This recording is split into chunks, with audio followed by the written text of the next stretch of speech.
Hello everyone, welcome to Youth Can Change the World. I'm your host, Nathan Bynum. Today I'll be talking to high school senior Noah Dyson, founder of the Love Catalyst. The Love Catalyst is an organization that builds a bridge between high school students and mental health resources. Stay tuned to learn more about Noah's inspiration and his work to make a positive change in the world for young people dealing with mental illness. Well, thank you so much for being on the show, Noah. I really appreciate having you here. Thanks for having me. Absolutely. So, first things first, what prompted you to start the Love Catalyst? The Love Catalyst came from a place where I was just coming from a psychiatric hospital because I had a psychotic breakdown early sophomore year of high school. And through that experience, I went to the psych ward and I found out, how that system of how they treated you. In my experience, I didn't feel like I was being helped the way that I needed to be helped. And so when I was released from the psychiatric health ward, I was in a place of disarray. My grades had dropped tremendously. But then that's when I started talking to people. Who went through a similar experience, and I realized that this is something that affected a lot of people, and not just myself. It sure is. And so when the time came in which, I was trying to figure out, what are my next steps, was I going to stay in my high school? Was I going to go to a different high school? Was I going to play sports this year or not? I was introduced to an organization called Learn Surf International. It's a nonprofit organization that teaches high school students how to be social entrepreneurs. And as a very vital question that I think everyone should be asked at some point in their life, what pisses you off? Nice. And at that time, what pissed me off was the fact that I didn't get the treatment that I felt as if I should have when I was in the psych ward. Yeah. And as a result, I wanted to change that. I wanted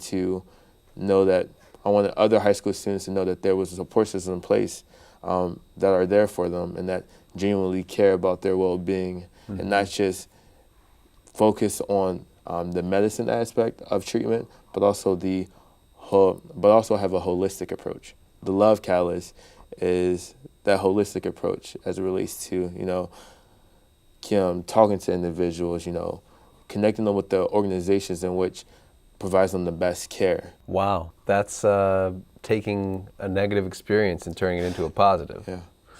So, did anything go right for you in your struggle with mental illness? Apparently some things didn't, but did anything go right? So, for me, my family was my biggest support system during that time. During that period, I wasn't really coherent. I really didn't know what was going on. But what I do remember is my mother. She came to visit me every single day while I was in the psych ward, except on holidays when they didn't allow anyone. And I remember It's ironic that they wouldn't allow people on holidays when you'd most want to see people. But it's interesting. And she came to visit me every single time, and she looked me in my eye and say, "Hey, you're not going to stay at this place. You will get better." And she was there when no one else was. Of course, other family members came as well, but I remember my mom being there the most, and just her care and her resilience and her strength during that period really is what got me through and which I think healed my mind. And wow. So the family support was there. In the hospital,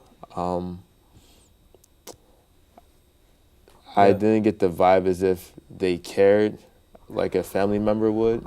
It felt at times more like a prison than a place that's supposed to provide you with mental health care.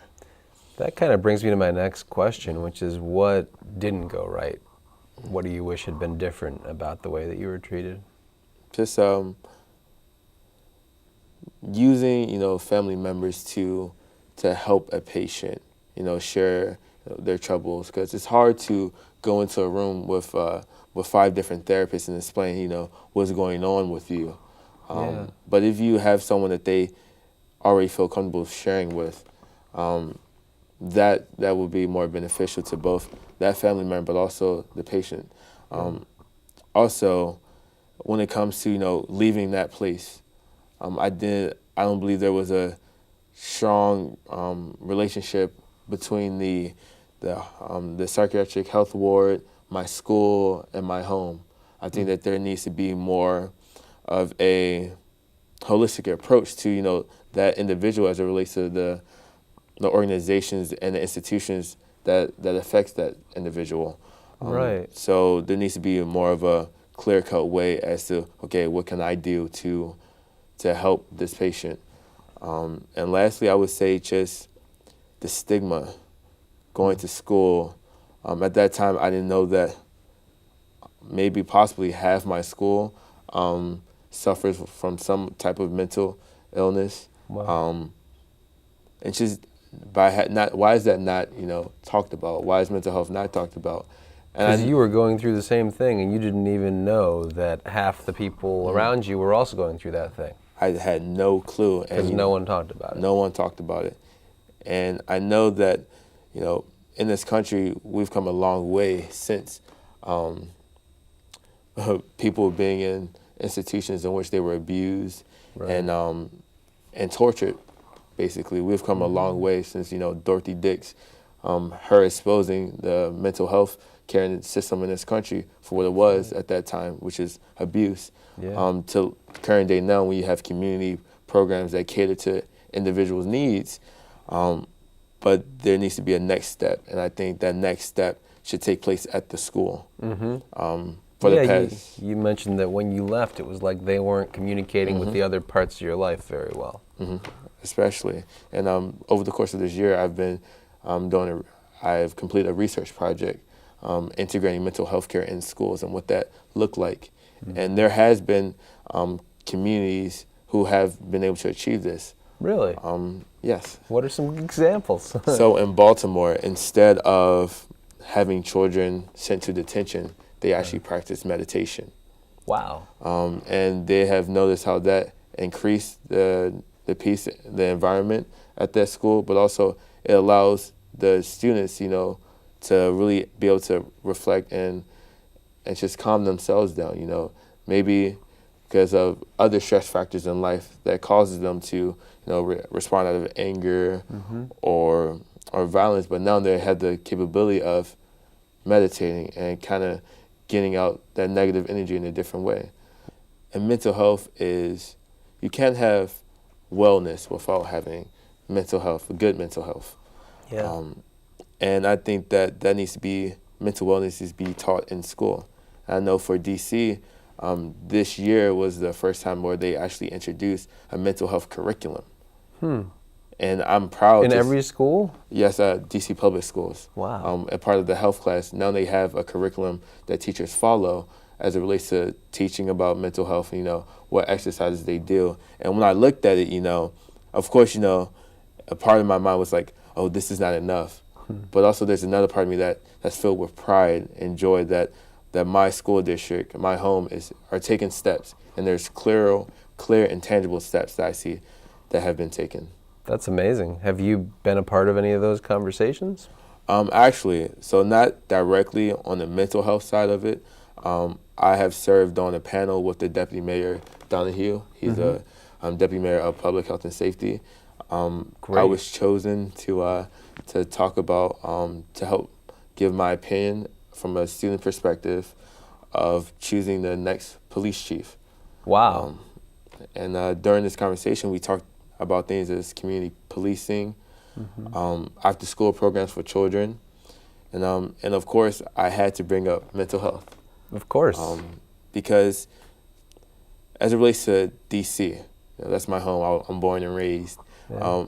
There's many of us I know in the African American community where mental health is not talked about. It's not mentioned, and if it is talked about, it's hard to find support within your own family for it. And as it relates to being a child, there's so many things that affects a child's mental health. And one example would be the incarceration of a parent. Right. And I was able to serve on another panel with the Secretary of Education, the former Secretary of Education, John King, who we were able to discuss how our children are affected by having a parent incarcerated. And a lot of times you don't see the clear connection between the mental health of a child and their parent being incarcerated, because that's a part of the family that's missing. There's a part of yourself that's missing. And I know for myself, when growing up, my dad was in my life initially from the day I was born to about 5th grade. Within this time, I followed my dad everywhere. We were able to build a relationship. Yeah. They call me, his name is Richard, they call me Little Rich. And that just speaks to how close we were. Then having him taken away from me, that messed up a part of me and my identity that I really haven't thought of until I started writing about it for college. For my Common App essay. That's going to be a memorable essay. It was, and it was very reflective, because what spurred that essay, it came out of nowhere. But it happened because I was first told that I had been accepted into my first college. But then less than 30 minutes after, I was told that my dad had been arrested. So there was two halves of me. The joy from, knowing I will go to college. Then the second, that my dad is incarcerated again. And the anger, the turmoil, I was going to explode. Yeah. So I wrote, and I just wrote. And through that writing, I was able to express and reflect about, how have not having my dad in my life affected me. Yeah. And That's I think that there's other boys and girls, no matter your race, if you have an incarcerated parent and you haven't dealt with, how that has impacted you, because my relationship with my father is not the same that it was when I was, growing up, because it takes a toll. So I encourage those who, do have an incarcerated parent to, one, read a book that helped me through this process. It's called Slug. It's written by Tony Lewis Jr. Okay. It's a memoir of his experience of having his father incarcerated, who at that time in D.C. history was considered a crime boss. And he talks about his experience and his struggles with having his dad incarcerated. And that started my process of understanding and realizing how it has affected me. Wow. So you could see some of yourself in that in his writings. Yes.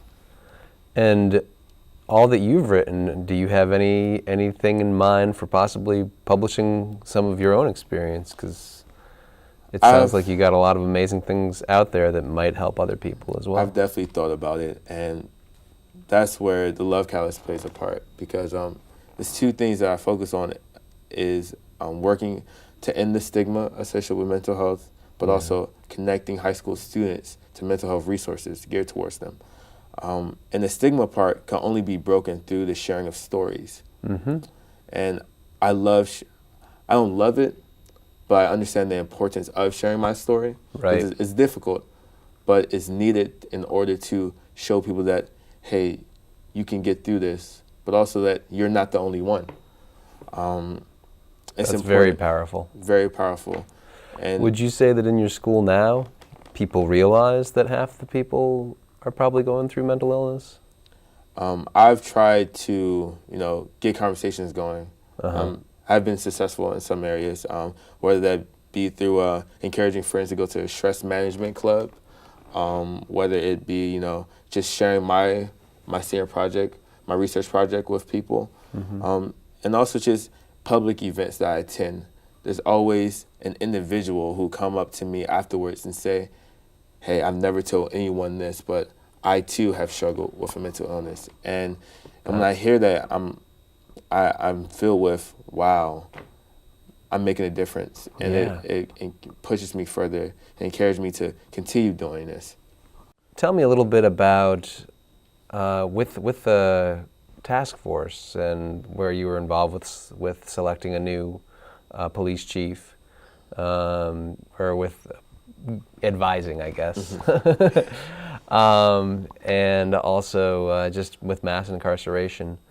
What did you share with the city that you hope they listened to? One thing was investing in community policing and investing in after-school programs for children. So as it relates to community policing, if you turn on the news, there's many examples of how, either the police has shot an unarmed black male, or just there's a riot and there's someone throwing something at a police officer. So there's and such it's often shown as a black male. Exactly. So there's this connection of communities of color versus police, and how can we end that? Because their job, their duty is to protect and serve. Yeah. So how can this be seen, and how can it be implemented? And the answer would be community policing, and understanding that in order to serve someone, you have to know that individual. And there's a lot of tension that I see that I wouldn't call love. No. And and I think that it's important to go out in communities for police officers, but also community members, to start dialogue, to start conversations. Of course, you have to be aware of when the appropriate time to start that conversation is. Not just if a police officer is arresting someone and you decide at that moment to engage in questioning someone, then that may not be the best moment. But if you see, I had an experience when I was riding the train and there was a police officer riding the train as well. I asked him, hey, are you from D.C.? Even though he wasn't, he explained to me why they don't use officers from D.C. And how they can be a potential hazard to them. I never knew that. What did he say? I didn't know that. He said that that there are many cases in which police officers who come from the community that they're serving, that there's threats made on them and their family who live in that neighborhood that they're serving. So that's why in a lot of cases you may not find a police officer serving the community they live in, just for a safety reason. And when I learned that out, I always thought that that that's just a racist thing. It's just that you're not allowing black police officers to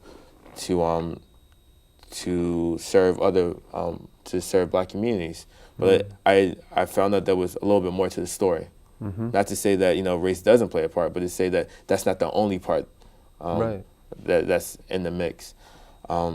It's a more nuanced story, and absolutely, if we could talk about it more accurately rather than just pose it as an us versus them, we might get to better solutions. We will. And as it relates to after-school programs, investing in programs such as two that I've been a part of, Learn Serve International, which I mentioned earlier, and another one called Operation Understanding DC, that brings together 12 African American students who are juniors and 12 Jewish students who are also juniors to learn of each other's history, culture, religion, and our allyship throughout the civil rights movement in order to end and eradicate all forms of discrimination. Even though that program is geared towards just African Americans and Jewish Americans, it's vital that there be more programs that talk about history and talks about race relations like that program do. That program has allowed me to learn more about the history of this country than I've learned in my classroom at times. And it shows me different perspectives of history, and not just the dominant stories in textbooks. Right. What are some examples of how learning about the history with African Americans and Jewish people, how has learning that history affected how you see things now, and how maybe even you act in your life now? So before attending my high school, I went to predominantly black schools. So when I attended my high school, that was a big cultural shock for me. I really didn't know how to relate to my white peers. So, but by having a program like OUDC, I was able to be honest and say that, hey, I don't I have never related to someone like you, but I'm willing to try, and I would like to try, and that program creates the environment in which you're able to be vulnerable, to tell your story, and not be afraid for being judged, criticized, laughed at, and there needs to be more environments created. In Operation Understanding DC, we call it OUDC. We work to create a place in which we understand that these things exist, and that if they do arise, that we address it in a certain manner. We talk about it. We'll analyze why a person said what they said. Sure. Then we heal together and move on together. You're right. Like, it's if we're going to make progress, there's going to be some risks. Exactly. And people are going to say some things that are going to hurt, and we may say things that may be hurtful to other people. And if we're not allowed to go there, then how are we going to make progress? Knowing that you have a place in which you're able to freely express yourself is a part of mental wellness. Feeling comfortable, feeling safe, that you're able to risk, to make a mistake. Right. It gives you a sense of comfort. It eases your mind. And the Love Catalyst, we focus on, having that safer space. And also, a lot of what I do is connect with other individuals who be willing to share their story. In order to share your story, you have to make it so that person's comfortable with you, and that they know that you won't, judge them, that you won't patronize them. Right. And that's just a large part of what the Love Catalyst do. Is a part of loving an individual is being willing to to give that person the room to share their truth, even though you may disagree, even though you may not like what you hear. If you love an individual, then you're saying to that person that I'm here for you, right, and that I will help you become your best self. And that person's best self is what that person wants it to be. So it's not you imposing your will on that individual, but it's that person say, hey, can you help me in these areas? And because I need you. And that's what the Love Catalyst is. That's amazing. So how have you come to your current understanding of how people can talk about mental health? I have a lot of mentors, and I have a lot of people who I can say that if I did not have them in my life, I would not be where I am today. My older brother, he's been my biggest mentor, I would say, because he struggled with his own mental health issues. I did not know that at the time, but he has, and he has been vital in understanding that, that my mental health issues do not make me who I am. They don't define who I am. Then I have people such as Yasmin Arrington, who is the founder of Scholarships.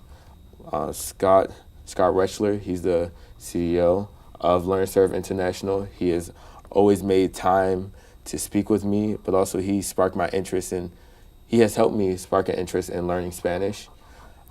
Muy bien. Sí. There's so many people I would love to shout out. Tony Lewis, the author of the book Slug. My brother introduced me to him. He has been a mentor without knowing that he was a mentor. Because you have mentors who are like right there, like Yasmin, right there with you presently. Then you have mentors that you can follow on Instagram, mentors that you can read about. Mandela, my mentor. Martin Luther King, a mentor. Even though they're not here presently, I learn from them. And there's so many people, I have a lot of names I would shout out, but like Silas Grant, who works with the reentry, and Tony Lewis as well. And my mother, but in a way she is a mentor because she is my mom. Yeah, she showed a lot of love. She was your love catalyst while you were in the hospital. My mom is where I came up with the concept of the Love Catalyst. Because, as I mentioned, she came to visit me every single day in the hospital. Right. And the first time I was put in the psych ward, I wasn't eating anything. So that caused my kidneys to start to fail. Oh my God. they had to move me to a hospital room. In the hospital room, it was a pretty big room. It was a nice view. Then in the corner, there was a small, tiny, uncomfortable couch. Huh. When I was in that hospital room, my mom laid on that small, uncomfortable couch every single night to be with me. Wow. You don't forget that. I will never forget that. And the love catalyst is someone who I mentioned, who will support you, who will fight for you to be your best self. Absolutely. And without my mother, I know for a fact I would not be here today. You have an amazing story, and you've already accomplished amazing things. What do you see in the future? I realized that, and part of the me reflecting and writing for college essays, I realized that that I need to spend more time with myself, because I've started this process of healing and understanding like who I am, my identity. Mm-hmm. But I don't feel as if I can help on such a large scope without, coming to terms with, my own. Because like it's still a struggle for me to go to therapy. It's still a struggle for me to talk about my experience. Mm. And then before I help people, I have to allow myself to be helped. And it's also about taking care of yourself first so you can care for others. Yeah, that's a difficult part as it relates to just like the mental health field, because you tend to shut yourself out a lot. I will attend Elon University in North Carolina and double major in political science and strategic communications with a double minor in sociology and Spanish. And with That's these, awesome. thank you. And with these degrees, with my degree, I hope to be able to go out into the world and become a public official, be an elected official. Mm-hmm. I believe in the power of local politics, local power, because you're the ones who have the direct say in like how people's lives would be better and change. And but as it relates to the Love Catalyst, I plan on using the money that I have fundraised for the expo to get 501c3 status, because that's an expensive and a time-consuming process. But also, as it relates to providing high school students with resources, I will have a website up and running, hopefully before the beginning of my freshman year in college. In this website, it will have organizations, whether it be tech support, or it be, you need a therapist. Just have a website. Just to link the mental health with the high school students, Absolutely. young people who need it. But also media, social media. So I will be my focus would be on, giving people, Wellness Wednesdays, in which you'll have an effect on, what's something you can do to, Nice. If you're stressed out, you can, breathing exercise, mindfulness, meditation. Well, I wish you luck. It's been really amazing to have you here on the show. Yeah, I'm inspired just talking to you, and I know that you, just by sharing with other people, that I'm sure you've already changed many lives, especially those people that came up to you and told you that they were dealing with mental illness and had never really told anyone about it before. The power of a story is one that people tend to underestimate, but one that we all know is true. That's right. Thanks again, Noah. Thank you. I hope you've enjoyed this episode of Youth Can Change the World. Until next time, support the young people in your life, because youth can change the world.